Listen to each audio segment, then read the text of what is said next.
그래서 제가 오늘 이 평화가 왜 필요하고 나한테 어떤 도움이 되는지 그런 것들을 좀 말씀드리려고 합니다.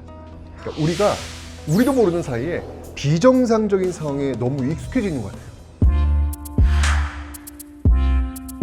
외국 나가셨을 때 혹시 이런 경험 없으세요? 그러니까 한국에서 왔다고 하면 어우, 코리아 위험 느끼지 않았어요? 안전해요? 저 사실 이런 질문 꽤 많이 받거든요. 뭐 미사일, 전쟁, 빰! 그러니까 외국인들한테는 이런 단어가 굉장히 각인되어 있다는 거죠. 결국 외부에서 보기엔 비정상적으로 불안한데 수십 년간 지금처럼 살아온 당사자인 우리들만 그걸 느끼지 못하고 있는 게 아닐까라는 생각이 듭니다.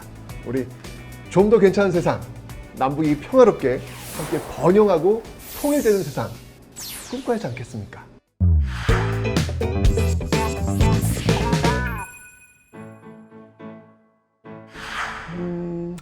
저는 오히려 좀 되묻고 싶어요.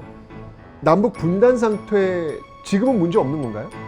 그러니까 사실 이 남북 관계가 이 분단되어 있음으로 해서 이 발생하는 경제 문제 많거든요.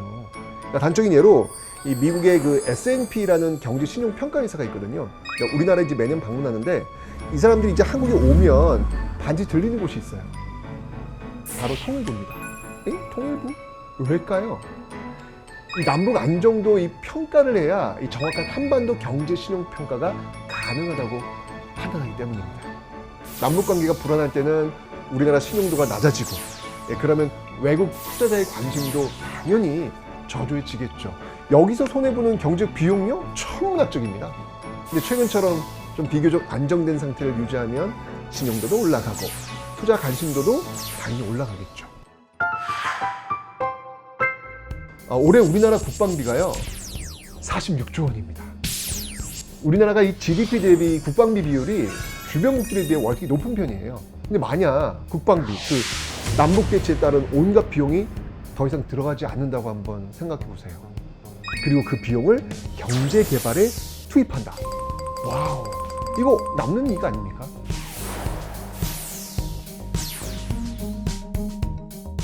이 대한민국 수출 국가 3위가 혹시 어딘지 아세요? 상상해 가세요? 베트남이에요. 의외라고 생각하시는 분들 계실 텐데요. 베트남이 3위가 된 이유 중 하나가 바로 이 베트남 주재 한국 기업에 우리가 수출을 하기 때문입니다. 자, 이걸 그대로 북한에 한번 적용을 한번 시켜볼게요. 자, 국내 기업들의 북한 시장 진출이 늘면서 우리나라의 수출도 늘 테고 북한의 경제도 활성화되면 이거야말로 윈윈 효과가 나타날 수 있는 것이죠. 우리와 같은, 우리와 말이 통하는 이 고급 인력이 무궁무진하게 있다는 거죠. 또 남한에는 부족한데 북한에는 풍부한 게 있잖아요. 뭐죠? 광물 자원. 잠재 가치를요 3,200조 원에서 일경 1,700조 원까지로 추정합니다. 와, 어마어마한 양이잖아요.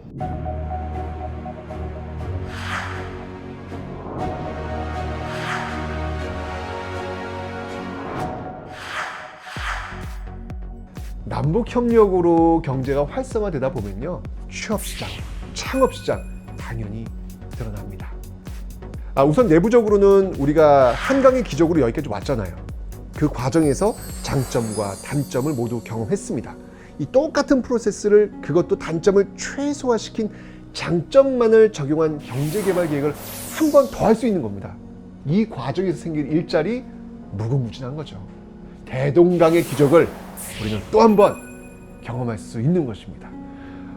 정말 우리 젊은 세대들한테 또 한 번의 희망의 날개를 달아줄 수 있는 가장 좋은 방법이 바로 남북의 평화와 번영, 더 나아가 통일인 것이죠. 경제 공간, 생활 공간도요 당연히 확대될 겁니다. 우리나라는 지도상으로는 이게 반도잖아요. 근데 실제로는 섬이에요. 섬도 이런 섬이 없어요. 육로는 물론이거니와 이 바다로도 함부로 이 북쪽을 향해 갈 수 없고요. 비행기로도 이 북쪽 상공을 가로지르는 게 금지되어 있잖아요. 그러니까 유럽 갔을 때 우리나라 사람들이 부러워하는 것 중 하나가 와, 이 열차로 너무나 쉽게 대륙을 누빌 수 있다는 거. 실제로 유럽연합 회원국 인구 중 20에서 64세의 그 3.8%가 다른 회원국에서 취업해서 거주하는 추세라고 합니다. 우리나라 사람들한테 뭐 자유와 기상 같은 뭐 정신적인 어떤 그런 쾌감만 준 게 아니라 실제로 경제 생활 영역이 확대돼서 새로운 기회의 장이 열리게 되는 것이죠. 이 작년 말부터 조사에 착수한 그 철도 연결 사업이 차질 없이 진행돼서 이 민간인이 이용할 수준으로까지 확대만 된다면, 와, 야, 정말 이 대륙 횡단 여행을 꿈꿔볼 수 있게 될 것입니다. 이렇게 되면 한반도가 이 대륙과 해양을 연결하는 지정학적 요충지가 되는 것이죠. 그 일본이 왜 그 조선을 침략하고 식민지로 삼는 거, 이거는요 대륙 진출의 발판으로 삼기 위함이었거든요. 그만큼 한반도는요 지정학적 요충지로서 아주 충분한 가치가 있다는 겁니다. 남북이 평화롭게 공존하고 궁극적으로 통일이 된다면 이러한 지정학적 이점을 충분히 살릴 수 있게 되겠죠. 역사에 무임승차하지 맙시다. 우리의 앞세대들이 살았던 시대는 신분제, 식민지, 절대 빈곤, 억압된 민주주의 체제였습니다. 그런데 그 시대를 살았던 세대들은 그런 시대를 뒤에 오는 사람들한테 물려주지 않기 위해 정말 열심히 살아왔거든요. 그 덕분에 우리는요 신분제 없는 사회에 살고 있죠. 식민지 아닌 대한민국에 살고 있죠. 절대 빈곤에서 벗어났죠. 대통령을 우리의 손으로 지금 뽑고 있습니다.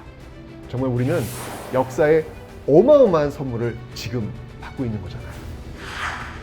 지금 남북 분단은요 정전 상태이고요.